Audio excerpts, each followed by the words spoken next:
agradecer pela oportunidade aqui. O quão é gratificante para nós falar do Evangelho e falar principalmente das obras de André Luiz, que nos faz refletir muito, né, sobre o nosso dia a dia. Então aqui a gente vendo as preces de Ismália e relembrando um pouco, para não ficar para trás, do capítulo passado, onde o André Luiz é levado, né, até as pessoas ainda que estão acamadas e que é testado ele, por em teste, a sua visualização, né, onde ele vai e vê naquela mulher, né, que a gente lembra muito bem, que comete um crime na sua encarnação passada e que decorrer ele vê todo aquele acidente e como a palestrante da semana passada expôs, a gente dá continuidade neste ambiente que ele vai se encontrar num pavilhão onde as pessoas dormem, né? Que são pessoas quase mumificadas. Então a gente vai ler um pedaço aqui e tentar depois comentar, né? A prece de Ismálias. Dentro de poucos instantes, reunimos-nos de novo ao grupo. Administrador fez um sinal luminoso em forma triangular e observei que todos os cooperadores se puseram de pé em atitude respeitosa. É o momento da oração no posto de socorro, disse Alfredo Gentil, como a prestar-nos esclarecimentos precisos. O sol desaparecera no firmamento, mas toda a cúpula celeste refletia-lhe o disco de ouro.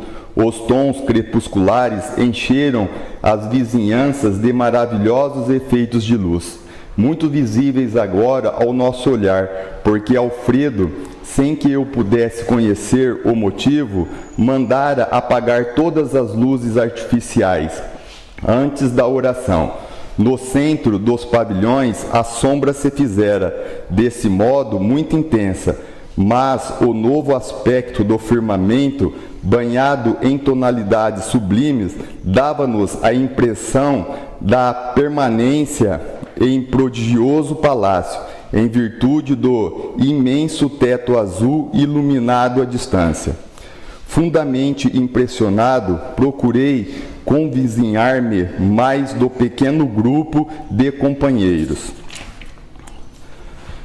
Do quadro de colaboradores do castelo, apenas algumas senhoras permaneciam junto como se estivessem fazendo honrosa companhia à nobre Ismália. Os demais homens e mulheres mantinham-se nos lugares de serviço que lhes competiam, não longe das criaturas mumificadas.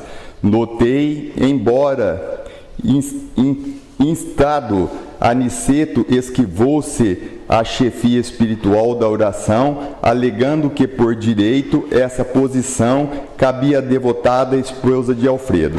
Ismália, então, no gesto de indefinível delicadeza, começou a orar, acompanhada por todos nós, em silêncio, salientando-se, porém, que lhe seguíamos a rogativa, frase por frase, atendendo à recomendação do nosso orientador, que aconselhou repetir em pensamento cada expressão, a fim de permitir o máximo ritmo, a harmonia ao verbo, ao som e à ideia, numa só vibração. Então a gente vê aqui o quão quando uma pessoa está fazendo uma prece, principalmente no centro espírita ou em outros lugares religiosos, né, que a gente deve manter a concentração, porque muitos de nós, principalmente eu falo por mim, que até então a gente pegar um certo ritmo, né, na religião que a gente está, é difícil a gente manter a concentração. Então aqui os instrutores dão uma ideia para que a gente repita o que a pessoa está falando, para que a gente entre na sintonia dela, esquecendo tudo que há em volta de nós, para que nós possamos dar o máximo de concentração, né, nas preces feitas pela pessoa que aqui está. Nesse contexto, né, nessa união de pensamentos, nós podemos elevar o máximo, né, as nossas vibrações.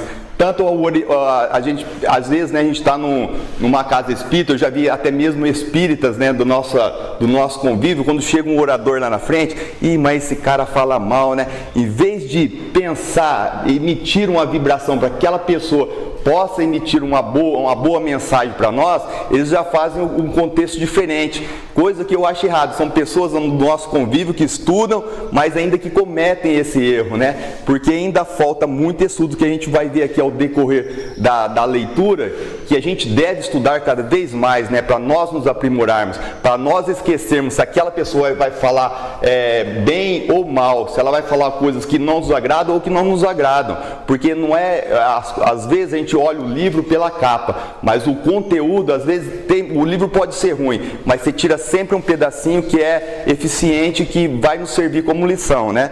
Então a gente continua agora na leitura, e lembrando também, quando eu comecei a estudar aqui para fazer aqui, a gente faz um trabalho aos sábados lá no Eluz, de visita aos acamados que não podem ir ao centro, aos enfermos, né? E a gente vê o quão a concentração da gente é boa, porque quando a gente faz uma prece, cada um em uma casa, um faz a leitura e o outro faz a prece, o quão é bom a gente estudar para a gente poder fazer com que esse unissono, né, essa junção de pensamentos possa ajudar aquele enfermo que ali está, né?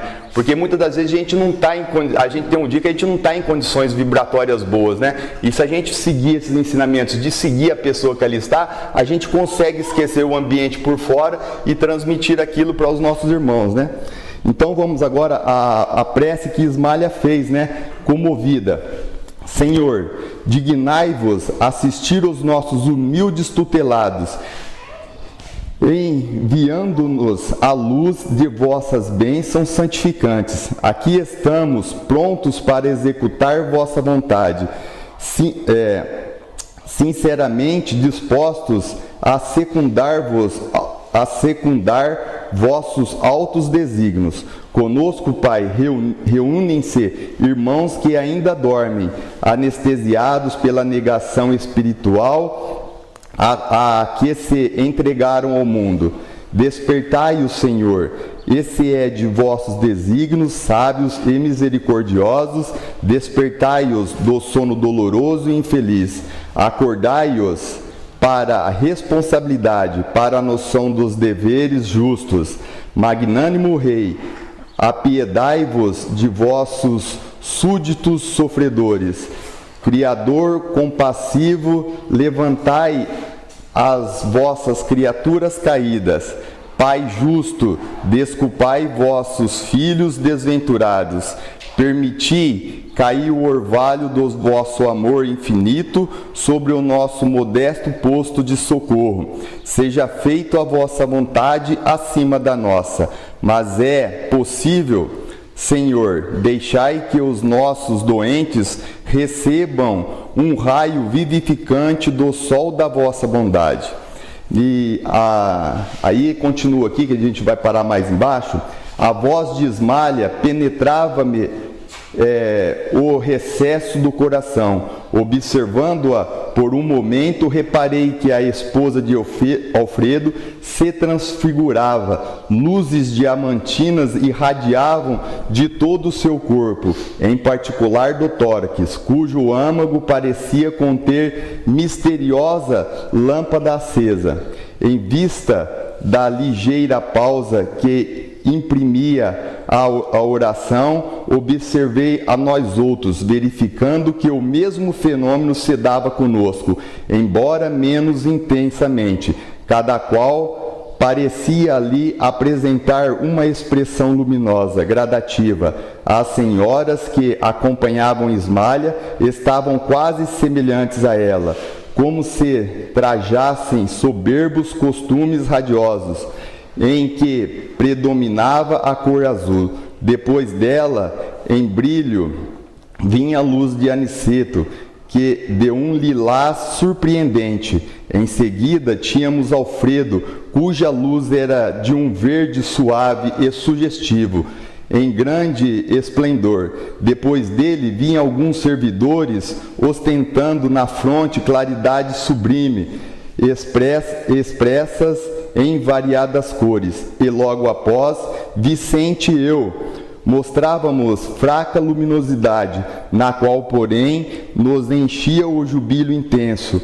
considerando que a maioria dos cooperadores em serviço apresentava o corpo obscuro, como acontece na esfera carnal.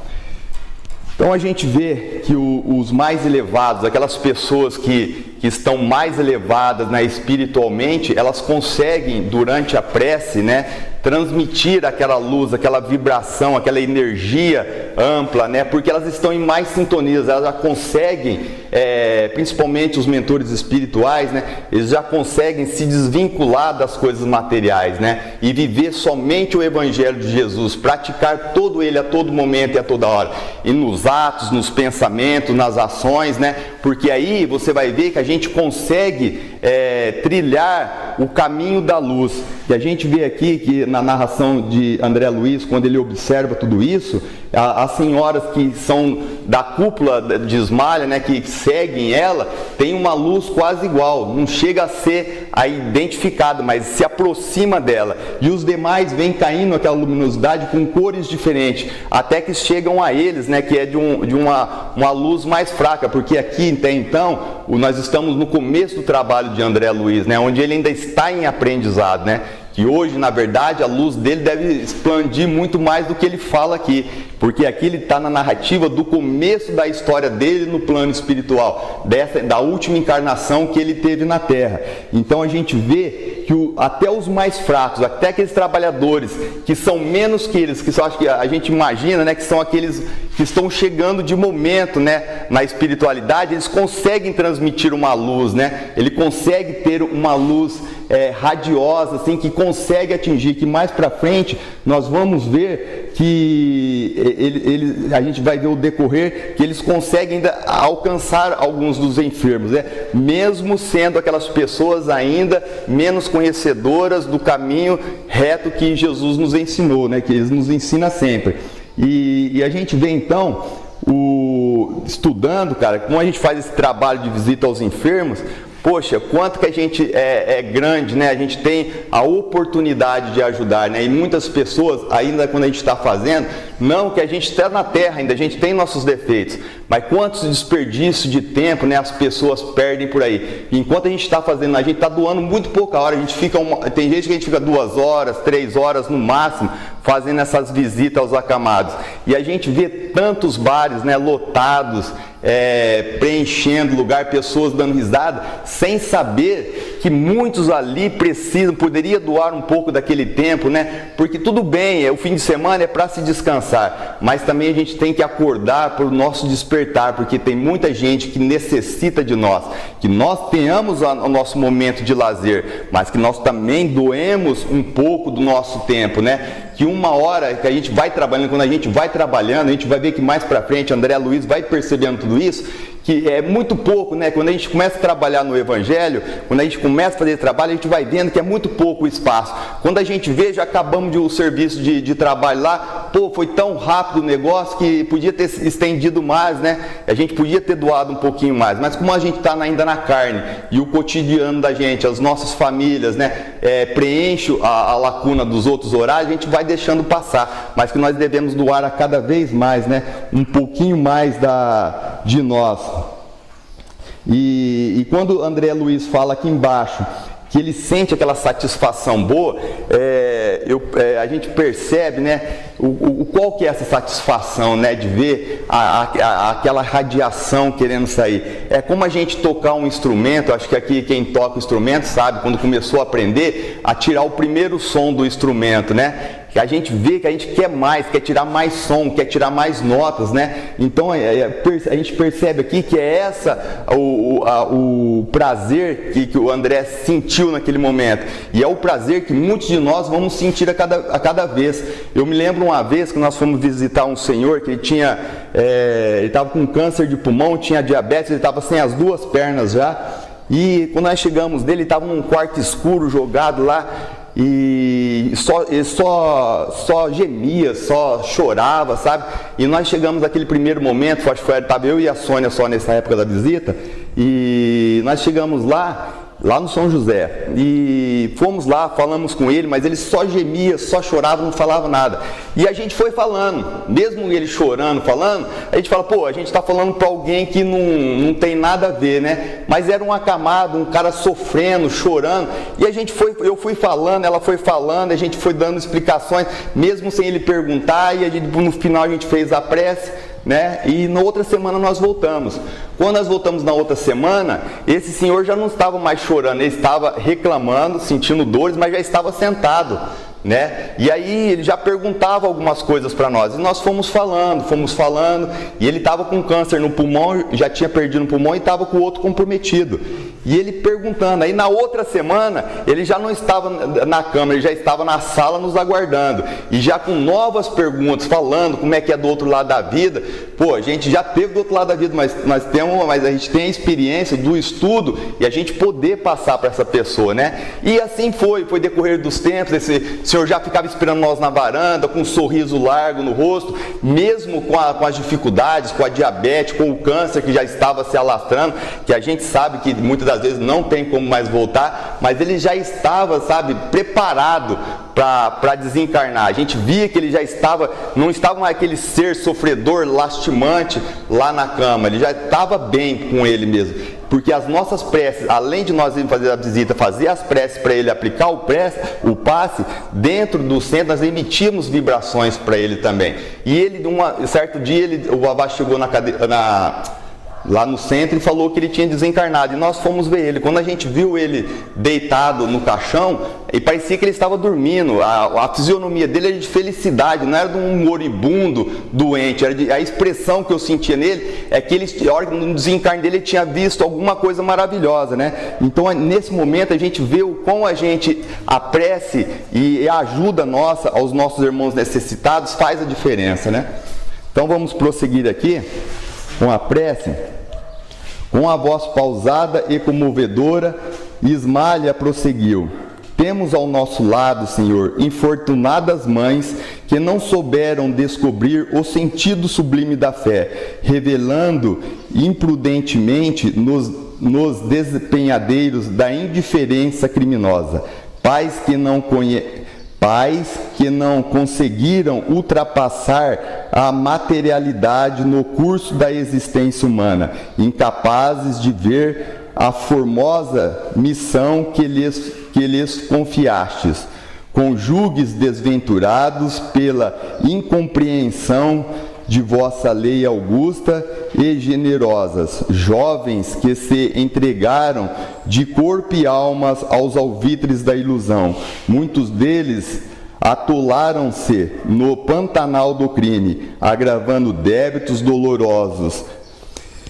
Então vou fazer uma pausa aqui para a gente ter essa base aqui. Eu estudando, né, eu percebi que a gente fala um pouco da família, né, que fala da mulher, que na minha imaginação não deu valor ao lar, ou que ela não teve a capacidade, né, de agariar os seus ao seu lado. O homem, né, desventurado, que às vezes por infelicidade procurou prazeres fora do lar, e que na consequência a gente vê aqui que fala dos jovens, né, que são desviados do caminho, né? Por quê? Porque se o pai, a mãe não tiver no caminho reto, os jovens vai criar um caminho torto na vida, né? Muitos deles poucos se salvam, porque eles estão criando uma vibração no ambiente deles que levam eles a isso. Então, nessa passagem que a gente vê que essas criaturas que são mães, que foram pais, e os jovens que estão ali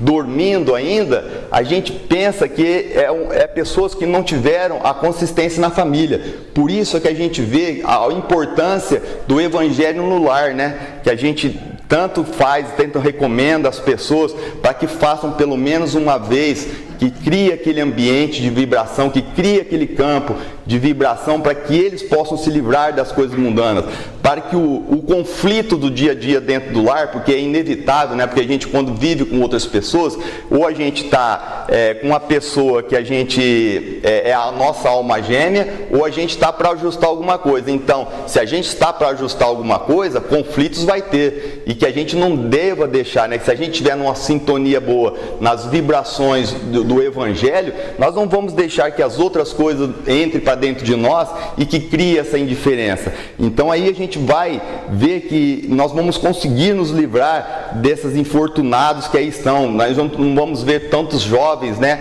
perambulando pelas ruas, criando caso, indo atrás de drogas. Por quê? Porque não tiveram o lar justo. Eu tenho um amigo que há muito tempo atrás a gente trabalhava de leão de chácara e uma vez nós trabalhamos na chácara do Marco lá em cima numa escuridão, e ele gostava do cigarrinho do mal, né? E eu falava para ele, rapaz, aí eu nem tinha meus filhos ainda, ele tinha os filhos dele e eu nem tinha o meu, ele tinha um mais pequenininho que eu ia lá, sempre brincava com o menininho e tal.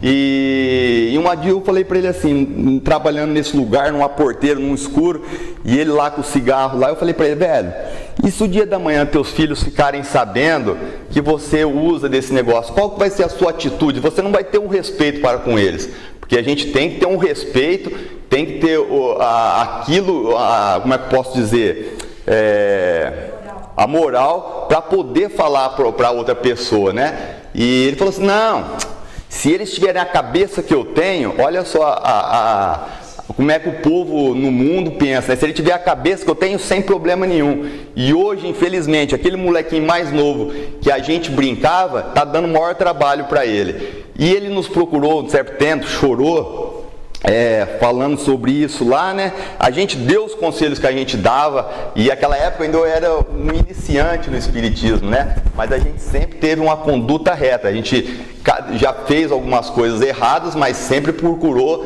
corrigir os nossos defeitos, né? E ele nos procurou, até o filho dele gosta muito de nós, levou na academia, ficou um tempo conversando, e é aquilo que está falando que eu acabei de falar aqui agora. O menino falou assim, meu pai nunca me trouxe eu do lado dele.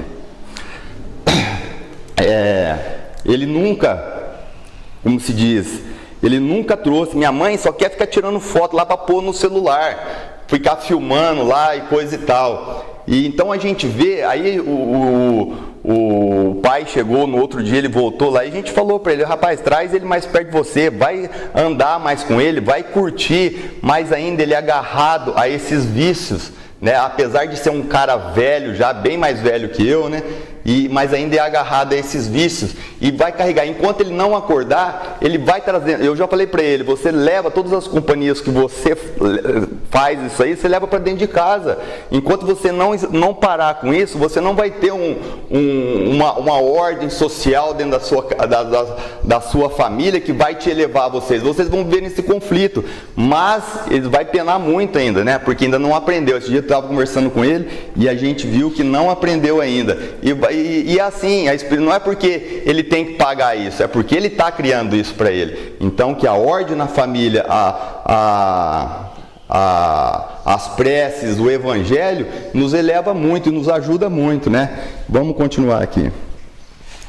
Agora dormem, Pai, à espera de vossos desígnios santos. Sabemos, contudo, Senhor, que este sono não traduz repouso dos pensamentos. Quase todos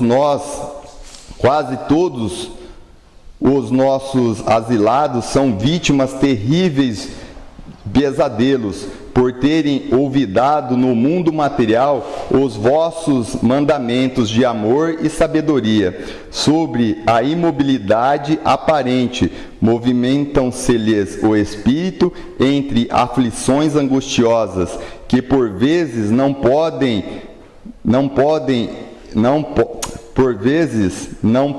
podemos sondar. São eles, Pai, vossos filhos transviados e nossos companheiros em luta, necessitados de vossa mão paternal para o caminho. Quase todos se desviam da senda reta pela sugestão da ignorância, que como aranhas gigantescas dos círculos carnais, tecem os fios da miséria, enredando destinos e corações, deprecando vossa misericórdia para eles, rogamos igualmente para nós a verdadeira noção da fraternidade universal. Ensina-nos a transpor as fronteiras de separação para que vejamos em cada infeliz o irmão necessitado do nosso entendimento. Ajuda-nos a compreensão, a fim de que venhamos a perder todos os impulsos da acusação nas estradas da vida. Ensinai-nos a amar como Jesus nos amou. Então, vamos fazer mais uma pausa aqui. A gente vê que nessa parte que Ismália pede é para que nós possamos esquecer, né, de julgar as pessoas, porque a gente é cheio de julgar, mas a gente nunca julgamos a nós mesmos, a gente julga as pessoas, os atos das pessoas, né, que a gente fala das outras pessoas, mas a gente tem que julgar a nós mesmos. E antes de julgar, ela pede aqui, para que nós esqueçamos disso e transmitimos a essas pessoas o nosso amor, né, as nossas preces, as nossas vibrações. Porque a gente vê hoje em dia, a gente descer a lenha nos criminosos que a gente vê na televisão, né, nos políticos, as pessoas só descem a lenha. Mas se nós pararmos, né, nós juntarmos as nossas vibrações e levar um apoio de misericórdia a essas pessoas, quem sabe amanhã eles possam mudar, né? Porque ao invés de nós depredarmos, nós lançamos flores, porque um dia essas pessoas vão ter que acordar. É problema delas, elas vão ter que acertar essas dívidas lá na eternidade um dia. Como muitos desses que ainda dormem, que sofrem lá, serão muitos desses que se não acordarem agora na terra, eles vão ter que acordar no plano espiritual e vai ser muito mais difícil, né? Vão ser pessoas que às vezes vão estar dependendo de pessoas iguais a nós aqui que estamos estudando, a estar lá tratando deles, a emitir as vibrações. Agora, se nós pedrejamos aqui do outro lado, a hora que estivermos lá, nós temos que tratar deles, como é que vai ser? Então, que nós consigamos agora a não julgar e a emitir as boas vibrações, né? Também nós, Senhor, que aqui vos rogamos, fomos leprosos espirituais, cegos do entendimento, paralíticos da vontade, filhos pródigos do vosso amor. Também nós já dormimos em tempos idos nos postos de socorro da vossa misericórdia. Somos simples devedores, asilados de resgatar imensos débitos. Sabemos que a vossa bondade nunca falha e esperamos confiante a bênção de vida e luz. Fizera Ismália nova pausa, agora mais longa. Enxuguei os olhos umedecidos de pranto.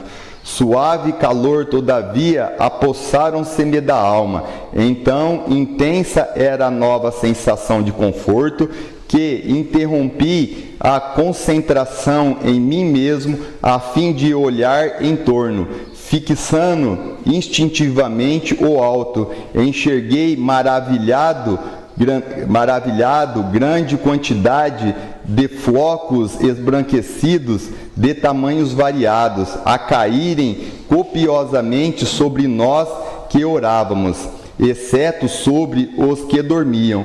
Tive a impressão de que eram derramados do céu sobre nossa fronte, caindo com a mesma abundância sobre todos, de Ismália ao último dos servidores. Não cabia em mim de admiração quando um novo fenômeno me surpreendeu. Então as pessoas mais sépticas vai falar aqui, né? Poxa, eles estão lá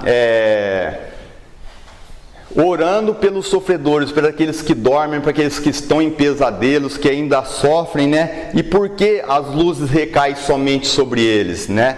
Que mais para frente a gente vai ver, mas a primeira impressão aqui é que quem estava orando estava recebendo, e aqueles que os infortunados que necessitavam não estavam recebendo nada. É porque toda vez que a gente faz o bem às pessoas, o primeiro a receber o bem somos nós.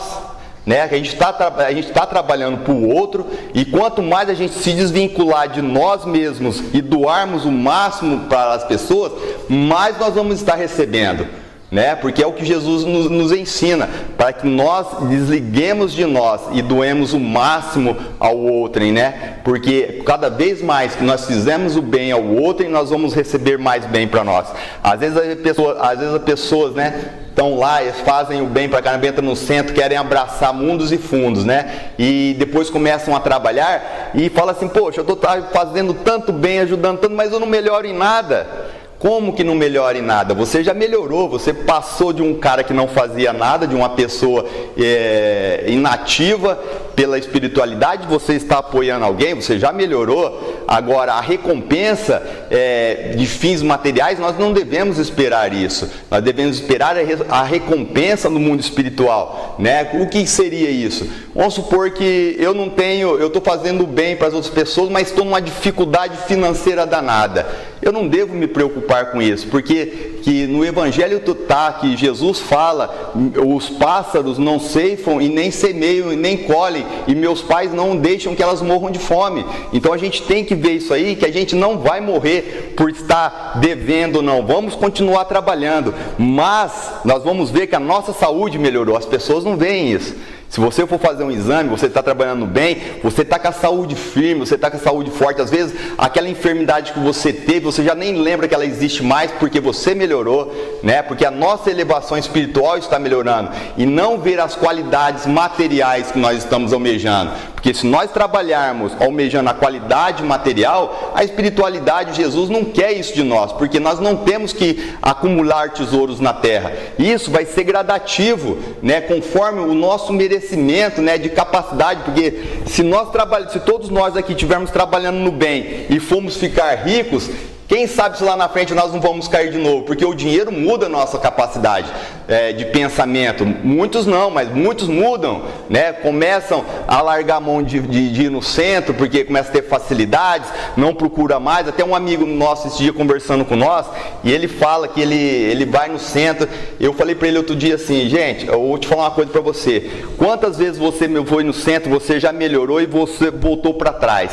Você caiu, a hora que você melhora, você afasta. Você melhora, você afasta. Aí ele falou, foram várias vezes. Então eu falei, tem pessoas que não podem sarar, né? Porque se sara, cai de novo na desgraça, né? Volta tudo para trás novamente. Então tem pessoas que não podem melhorar, porque elas dependem do sofrimento para continuar trabalhando no bem. Até que um dia ela se conscientize, se não for nessa vida, vai ser na outra, que ela vai vir e vai continuar. Então que nós não devemos procurar a facilidade financeira, a facilidade do mundo, e sim que nós devemos agradecer pelas dificuldades que nós passamos às vezes, mas que nós demos conta de pagar as nossas contas. Antigamente, quando eu cheguei no centro espírita, que eu ainda montava em rodeios, que eu almejava ser um campeão para poder ter fazendas e coisa e tal, e eu quando eu fui no centro até conto essa história sempre pro pessoal lá do centro, que quando o João, naquela época, estava lá, né, João?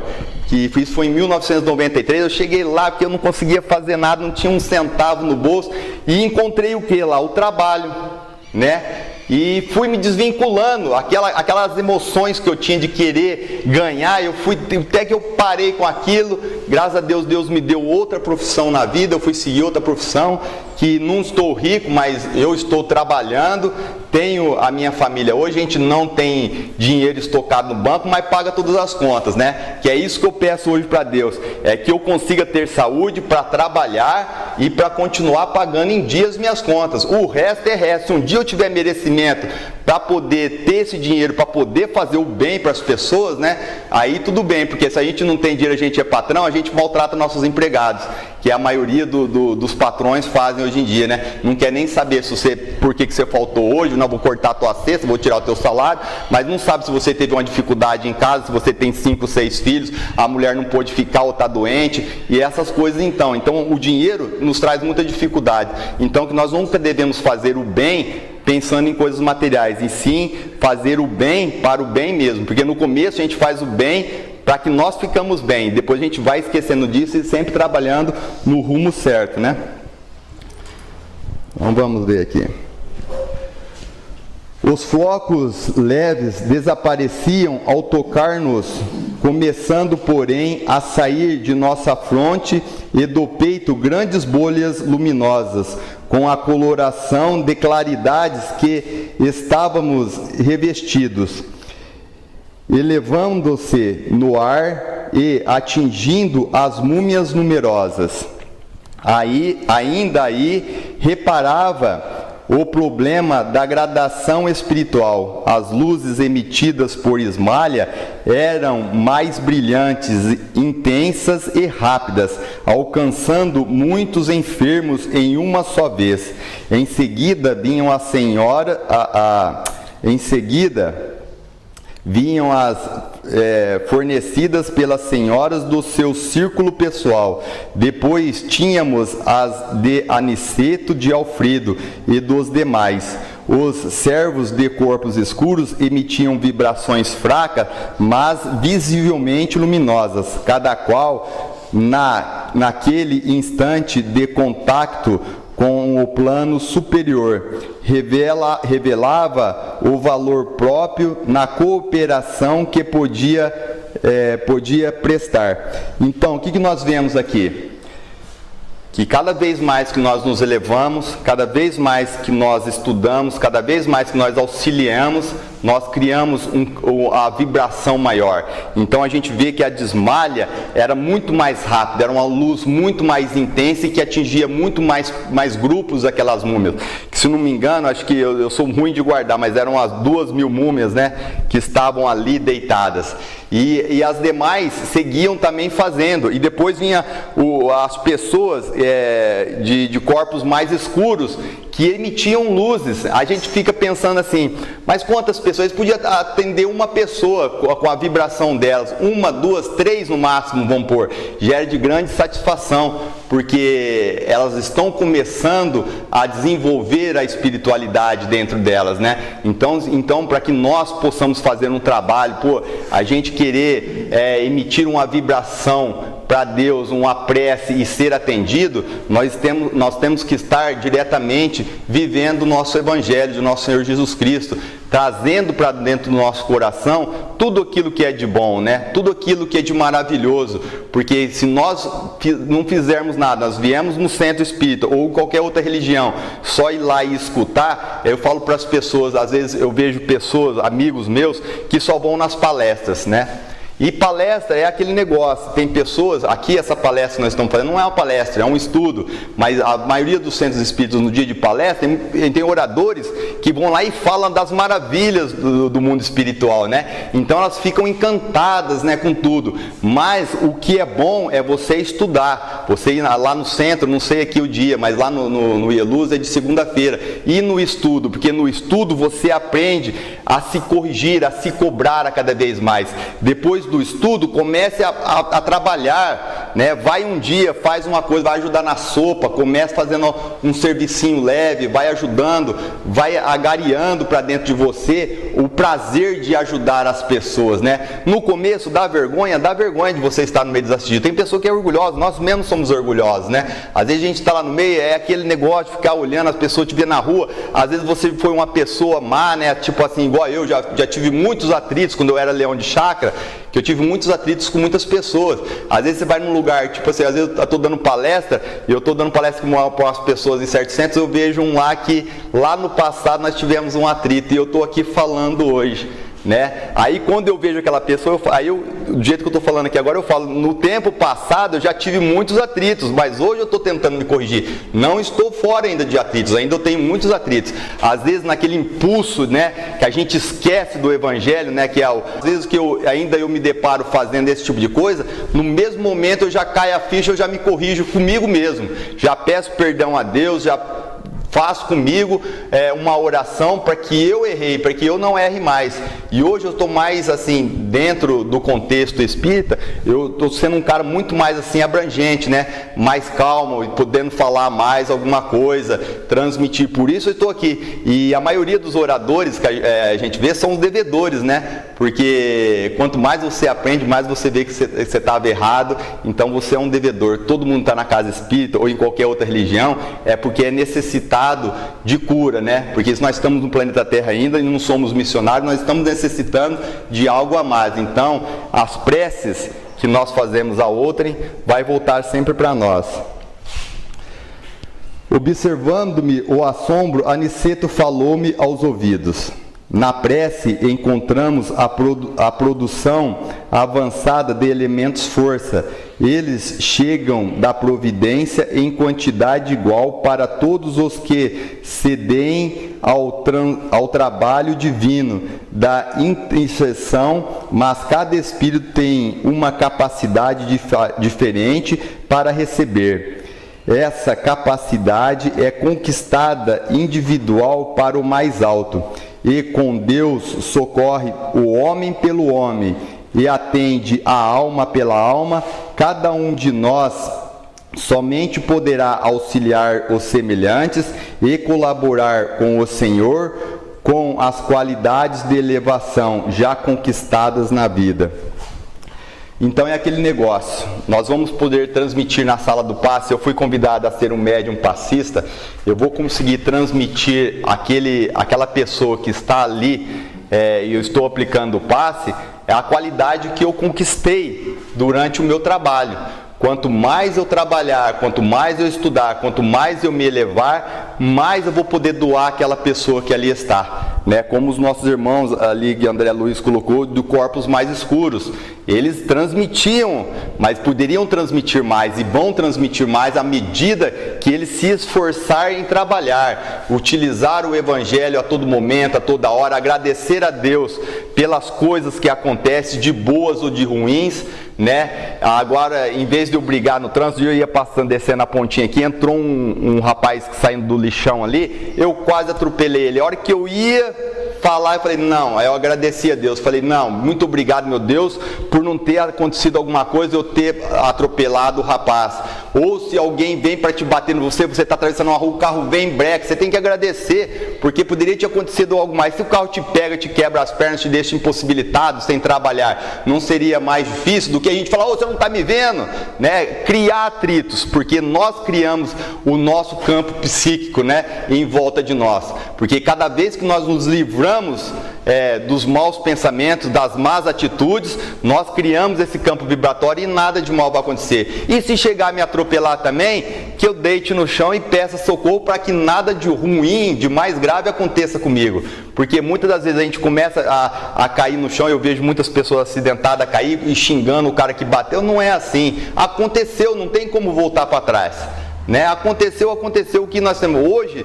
Nós, no nosso pensamento, nos estudos que a gente faz, a gente vê que não adianta, não vai voltar para trás, né? Não aconteceu, nós temos que pedir a Deus força para que nós possamos ser socorridos o mais rápido possível, para que nada de mal a mais aconteça conosco, e que nós devemos abraçar os trabalhos do dia a dia, principalmente com os nossos irmãos mais necessitados, aos poucos, não querer também abraçar o mundo, porque quando a gente quer abraçar o mundo, a gente se perde, porque é o que está falando aqui, cada um de acordo com a sua vibração merecida na terra, na vida.